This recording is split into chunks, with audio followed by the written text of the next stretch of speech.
One of the most common questions I get from turf owners and even installers is, Nick, why does my turf look flat? Or sometimes they'll say, my turf looked amazing when it was installed, but now it looks all worn out. The grass blades are laying down. It doesn't look realistic anymore. Did I buy the wrong turf? Is my turf already wearing out?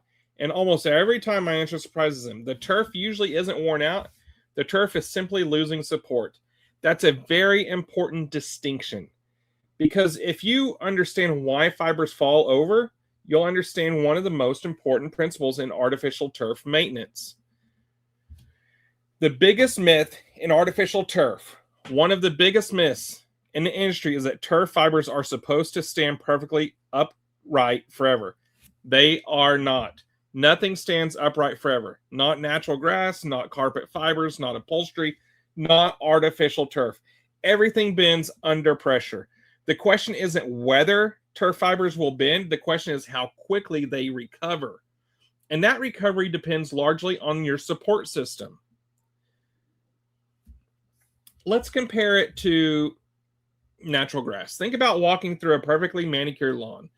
As you walk through the grass, the blades bend. You can actually see your footprint, right? So the grass lays down temporarily. But over time, natural grass recovers because it's alive. It grows. It's repairing itself. It continuously creates new cells. It receives the nutrients from the soil. It receives water from its root system. Artificial turf doesn't have any of those advantages. Artificial turf is a manufactured product. Once a fiber bends, it relies entirely on its engineering and support structure to recover. And that's where infill becomes very critical. Infill is the foundation of every fiber. One of the best ways to understand this is to think about building a fence. Imagine taking a 6-foot fence post and sticking it directly into loose dirt. What happens? It's going to fall over. Now imagine setting that same fence post in concrete. Suddenly it stands straight up and upright, right? The fence post didn't change. The support system changed. Artificial turf fibers work exactly the same way.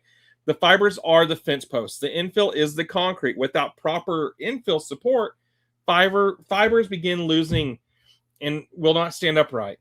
What actually happens inside the turf? Let's look what happens over time. When turf is first installed, the fibers stand tall, the infill's loose, the system is properly supported, everything looks beautiful.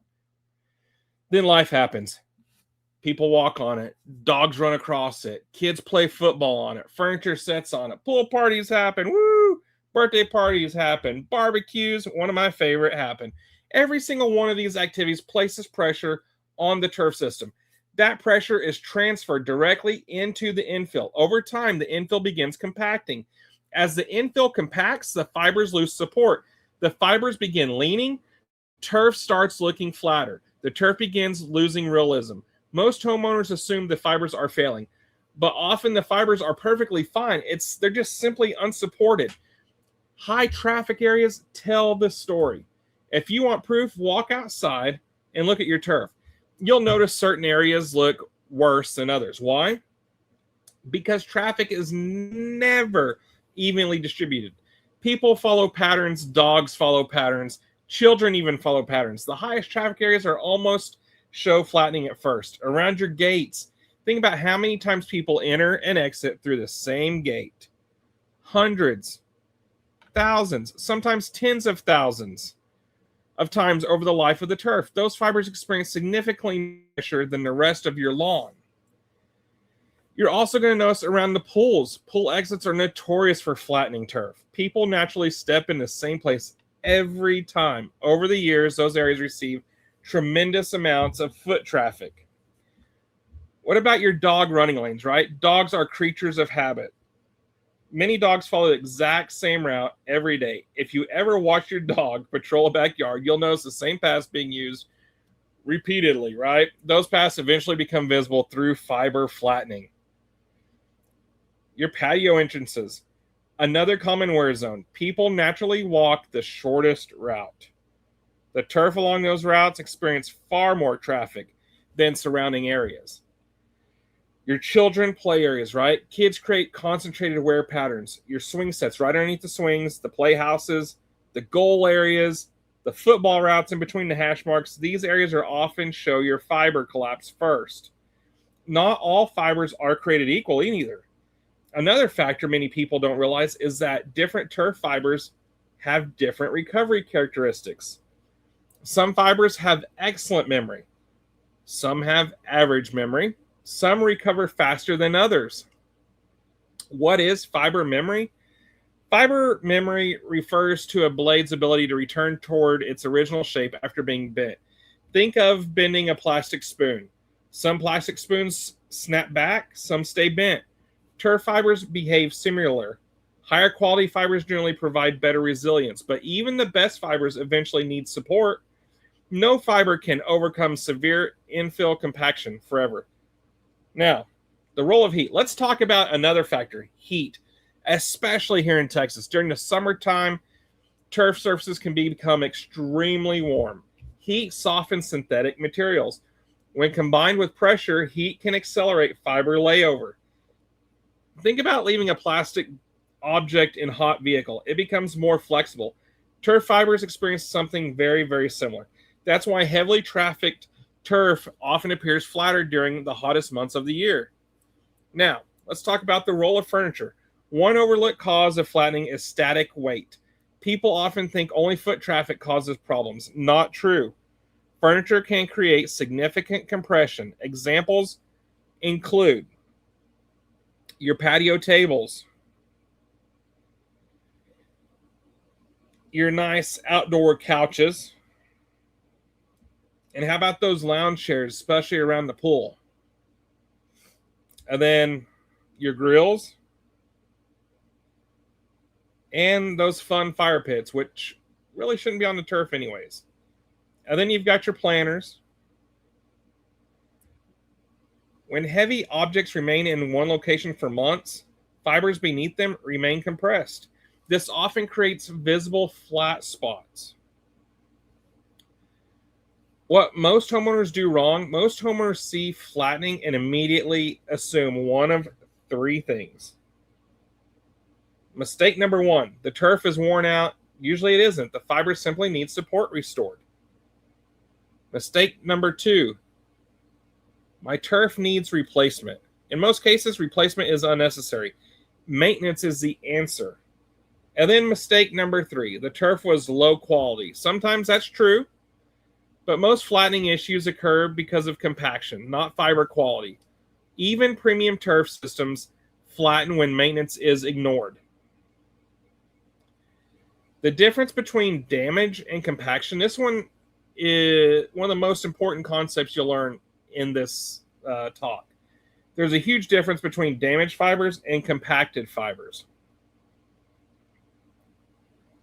Your damaged fibers may show splitting, cracking, definitely UV degradation,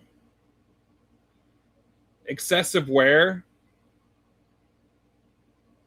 and really thinning. These are actual fiber failures. And then you got your compacted fibers, right?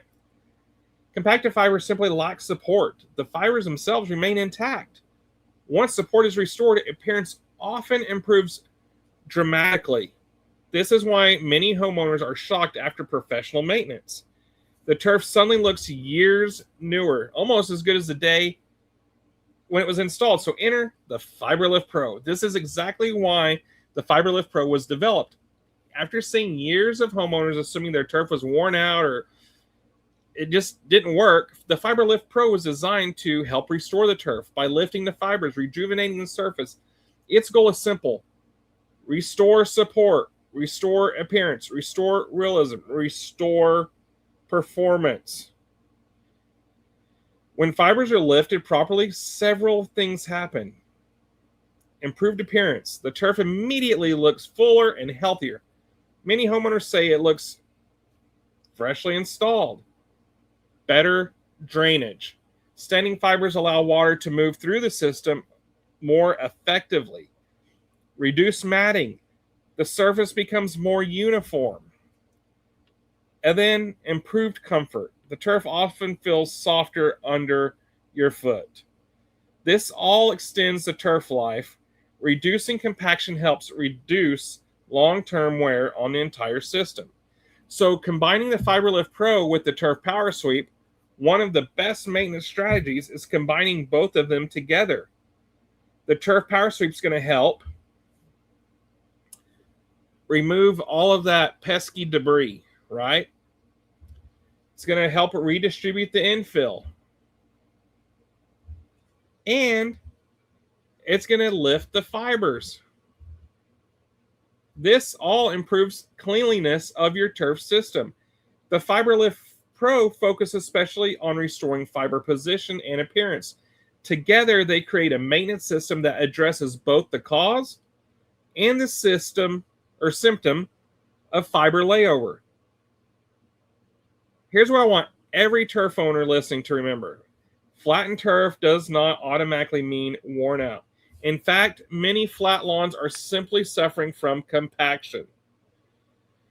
The fibers aren't broken. The support system has been compromised. When you restore the support system, you often restore the appearance. That's why understanding infill compaction and fiber recovery is so important, because the difference between a lawn that looks 10 years old and one that looks brand new often isn't replacement. It's maintenance. And that's exactly why products like FiberLift Pro and Turf Power Sweep exist, to help owners restore, protect, and extend the life of their turf. It is one of the largest investments they've made in their outdoor space.